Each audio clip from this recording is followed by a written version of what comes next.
ভূত প্রেতে আমি কখনোই বিশ্বাস করতাম না, কিন্তু একদিন আমার সাথে ঘটে গেল অদ্ভুত এক ঘটনা।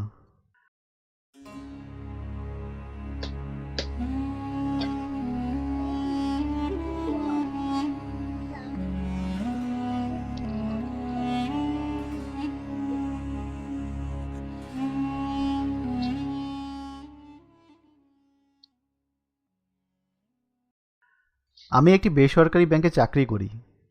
ব্যাংকের কাছেই গুলশান এলাকায় আমি খুব সস্তায় একটি ফ্ল্যাট ভাড়া পেয়ে যাই। ফ্ল্যাটটি বেশ বড়ই। প্রথম দেখাতেই ভালো লেগে গেল। তবে এমন রাজকীয় ফ্ল্যাট এত কমে একটু খটকা লাগলেও আর কিছু বললাম না। বাড়িওয়ালাও ফ্ল্যাটটার বেশ প্রশংসা করছিল। তবে কেন যেন মনে হলো বাড়িওয়ালা কিছু একটা লুকাচ্ছে।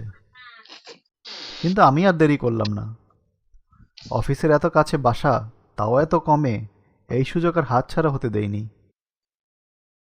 অফিসে আমার সবচেয়ে কাছের বন্ধু সানি, তাকেই প্রথম বললাম অফিসের এত কাছে বাসা পাওয়ার ব্যাপারটা। সে তো রীতিমতো খুশি। বলিস কি? যাক, ভালোই হলো। তা ট্রিট দিবি কবে বল? আমি হাসলাম। তখনই আসলো আব্দুর রহমান সাহেব। তিনি আমাদের সিনিয়র এবং তিনি পুরনো কর্মচারীদের মধ্যে একজন। তিনি একটু গম্ভীর ধরনের। এসেই বললেন, কি নিয়ে কথা হচ্ছে? সানি বলল, রফিক গুলশানে একটি বাসা নিয়েছে। বেশ তো, গুলশানের কোথায়? ঠিকানা কি? আমি ঠিকানা বললাম। আব্দুর রহমানের মুখ শক্ত হয়ে এলো। তিনি গম্ভীরভাবে বললেন, শুনেছি ওই বাড়িটা ভালো না, খারাপ ছায়া আছে, আপনি সাবধানে থাকবেন। আমি হো হো করে হেসে উঠলাম। হাসতে হাসতেই বললাম, ভূত? ওসব আমি বিশ্বাস করি না। ভূত প্রেত বলতে কিছুই নেই। আব্দুর রহমান সাহেবের মুখটা গম্ভীর হয়েই রইল। আমার বলার আমি বললাম, বিশ্বাস করা না করা আপনার ব্যাপার, তবে আপনি সাবধানে থাকবেন।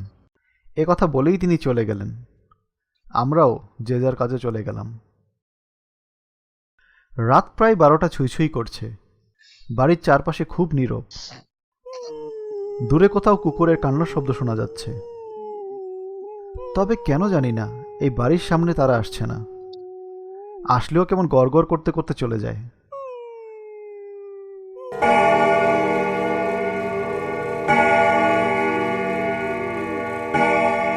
হঠাৎ করেই ঘরের দেওয়াল ঘড়িটা বেজে উঠল। বেশ চমকে উঠলাম।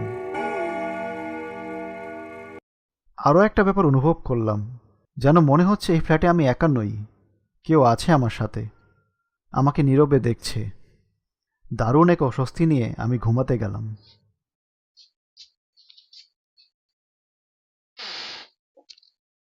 রাত কটা বাজে জানি না, হঠাৎ আমার ঘুমটা ভেঙে গেল।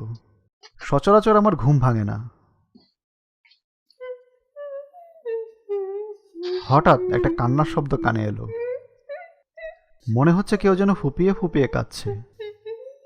কোনো শিশু হবে, কিন্তু এত রাত এভাবে কাঁদছে কেন? তার চেয়েও বড় ব্যাপার হলো, মনে হচ্ছে কান্নার শব্দটা আমার আশেপাশে থেকেই আসছে। হঠাৎ চোখ গেল সিলিংয়ের দিকে। চেয়ে দেখি একটা বাচ্চা ছেলে হামাগুড়ি দিয়ে আমার দিকে এগিয়ে আসছে। তার পুরো শরীরটা ধবধবে সাদা, কি ভয়ঙ্কর দেখতে। ছেলেটা পুরোই উল্টো হয়ে আছে, কিন্তু সে খুব স্বাভাবিকভাবেই এগিয়ে আসছে। আমি তাড়াতাড়ি লাইট জ্বাললাম। দেখলাম ওখানে কেউ নেই। চোখ রগড়ে দেখলাম, না, কেউ তো নেই।